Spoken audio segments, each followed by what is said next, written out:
nangyari? Hindi kami nakaano nun kasi hindi umabot yung aking... Driver? Hindi, yung X-ray. Ay, kayo yung pinaalis ko, ay pinano ko. Ito yung pinano, sabi mo kailangan ko ng X-ray, di ba na, ano ko ng MRI ko? Okay. Ito yung nakaraan na sabi ko, huwag muna. Oo. Okay. Ano ulit nangyari sa inyo nung nakaraan? Ano nangyari sa inyo bago kayo nagkaka? Ayun, bangal yung ano yun. Nakalagay kasi rin sa X-ray nyo, yung sa MRI nyo, mayroong tama yung ano, may fracture. Yung spine nyo. Ito na, lumabas na. Kaya hindi ko kayo pwede basta-basta galawin. Kasi ako, ma'am, hindi tayo ng mga... Kahit anong nakalagay dyan, pag hindi ko maintindihan, papatulong tayo sa Google. Pero naintindihan ko naman, ito yung in-explain ko sa inyo. Ito ang nakakatakot. Ayan o, putol o. Basag. Kita mo parang yan. Ayan. Paano ba ito? Liwanag masyado. Ayan, bangal. Wala na. Ayan. Kita mo, tapyas na naman. Dapat yung kwadrado yan.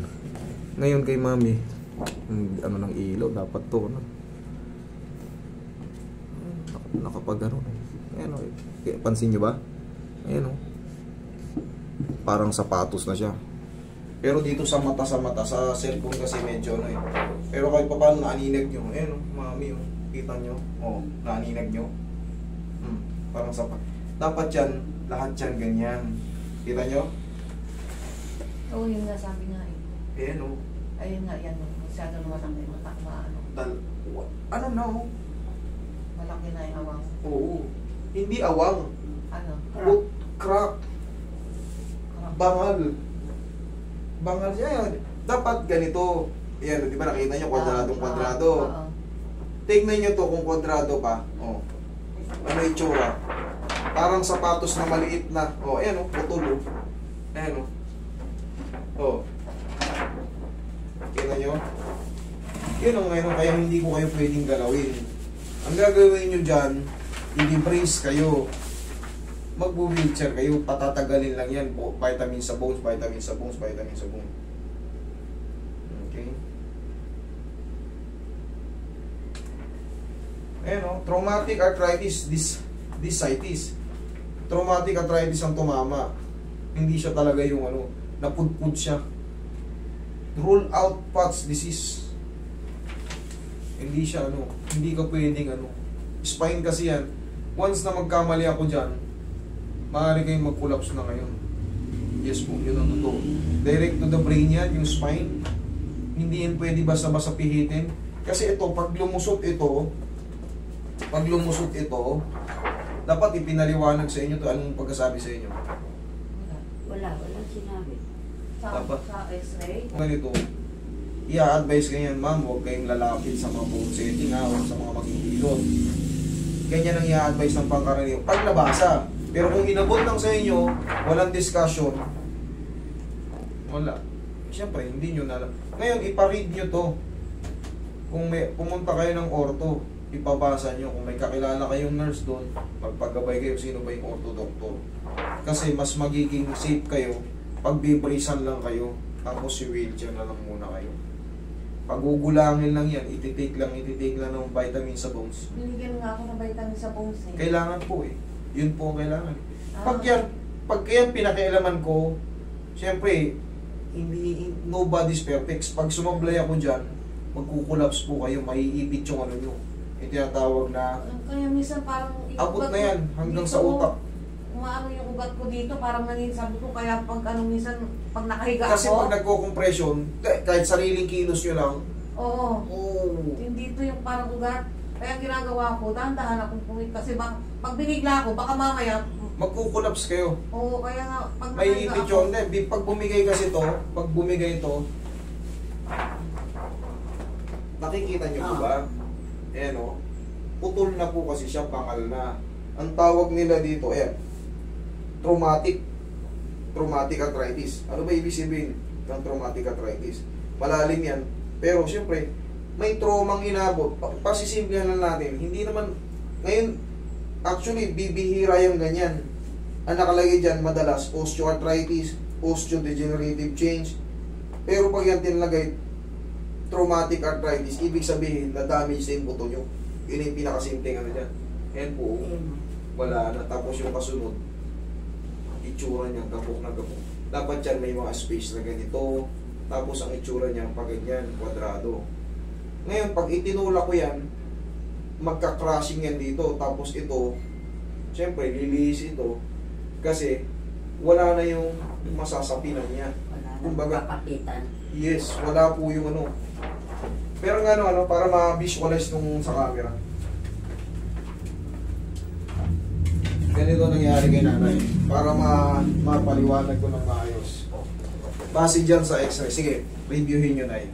Ganito ang ano natin. Ganito nangyari sa'yo.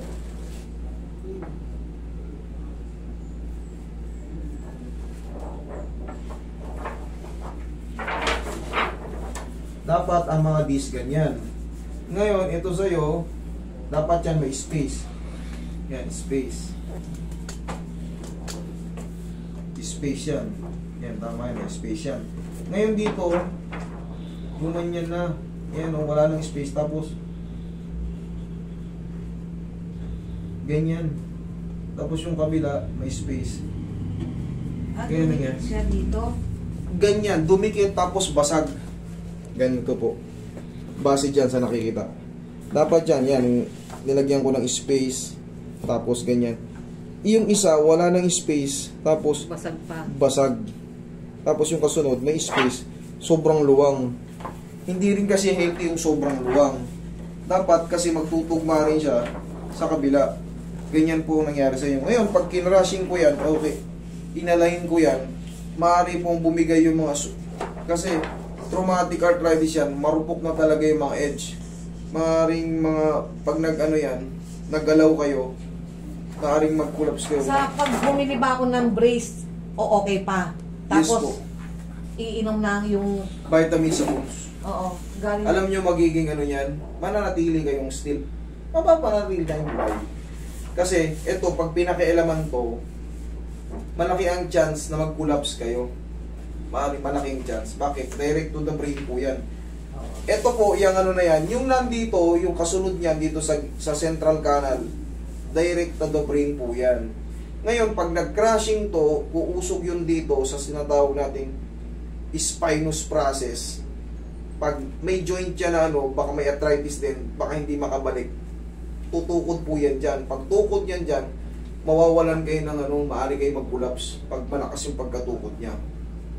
Maaaring magising kayo, pero lumpo kayo, gulay. Yun po ang totoo. Yun po ang totoo. Pag tinamaan yung tinatawag nating central canal o yung nerve root or root nerve, direct to the brain po yan. Pero kung healthy ito, karatihin ko kayo. Kung spondylolisthesis lang to, pwede. Pero pag basag na po, paano hindi po yan? pwede. Di ba, siyempre, naka-brace ka, basag na. Paano pa ba yan? Hindi, ang ibig sabihin nun, hayaan lang muna naka-establish siya ng gano'n. Paano pag... Kasi nga, napapansin nyo sa mga movement nyo sa paghiga, parang may umaakyat dito. Oo, yung... Kasi nga direct, hanggang brain po yan, hanggang ulo. Magmula dito sa puwetan, abot yan hanggang dito sa Oo. utak. Kaya pagka, yung, tingnan mo, simpleng kilos nyo lang nagre-react. Eh lalo pa ako pagka, ano, syempre pag hindi ako nakakaintindi sa ganyan, bibirahin ko kayo. Eh kaya nating intindihin yan, hindi ko kayo bibirahin kasi nga hindi advisable. Mababa, magka-crashing lang po yung mga vertebral body nyo. Pag nag-crashing yung dire-diretso na po yun. Ngayon, kahit pa paano nakakatayo kayo, mananatili kayong ganyan, pero may kirot-kirot. Oo. Ang gagawin nyo niyan, be-brace. Hayaan siyang mag-establish ng ganun. Wag na wag muna kayong mabili yung mga liliko na ganyan. Hindi po pwede yan. Kailangan banayad lang. Banayad lang. O at least, still alive. Kunyari, pag matutulog na, tatanggalin. Hindi. Luwagan nyo lang. Luwagan nyo lang para yung breathing nyo lang maging okay. Basta tantsayin nyo palagi yung breathing nyo. Okay? Pero pinaka-the best yan, magpa-advise kayo sa doktor. Pabasa nyo to. Pakita nyo yung mga ano. Kasi pag yan Kasi, pinakailaman ng ano. Ano na nila yan eh, dahil doon na ako nagpapaano eh. Dok, explain naman. Baka kailangan lang ng... Ganun kagad ang bungad sa akin. Dinirect na kayo. Dito ka, hindi man ako nag-oopera, ipapaliwanag ko sa inyo kung pwedeng i-apply yung method. Hindi kaya eh. Kasi nga, for operation talaga yan. Ngayon, pag in-apply ko yung method dyan, malaki ang chance na mag-collapse kayo rito. Madiskaril yan. Pag nadiskaril yan, habang buhay na kayo, mata na lang gumagalaw sa inyo tsaka leeg. Eh ngayon, nakakatayo pa kayo. Ang gagawin natin dyan, hayaan na muna mag-establish yan, tapos medication, kumbaga, hayaan na muna kapitan ng laman. Mga ilang buwan kaya yung ganun? Ang mga kadalasan, no? Year? Yes po, kayo eh. Depende po sa edad. Depende po sa edad. Pero ma-obserbahan nyo naman yan eh. Ma-obserbahan nyo naman yan. Kung nakaka-recover kayo, 4 na buwan lang, kahit pa paano, gumanda yung ano. O di ang mahalaga, may nasahan tayo. Kasi yan, pag pinakailaman mo yan, wala. Maano lang po kayo. Malulumpo ko lang po kayo. Imbis na natulungan ko kayo, baka isumpa nyo pa ako habang nabubuhay kayo. Yun ang totoo. Sabi nga ng Yes po. kapatid ng ate ko, tama yun, sama ka nga daw. Kasi nung, di ba, nag-video ako nung ano, nung sabi niya, tama yung doktor na pinuntahan mo. Sabi niya, Hindi ganun, po ako doktor. Pero kaya nating ano yan. Sabi Ako niya, kahit hindi kayo magbayad sa akin, ubusin man natin sa explanate. Ako naman, yung mga ganyan, na-explainan ko lang kayo or wala akong ginawa sa hindi ko kayo sinisingil. Oo. Wala akong, sabi ko ang nga, hindi siya mahalaga, may ako paliwanag. Hindi ka ako sa kakumukhang, yung sabi nating pera. Kasi kako yung ibang ano niyan, siyempre. Siyempre, nagamit pala yung oras ko eh. Oo. Hindi.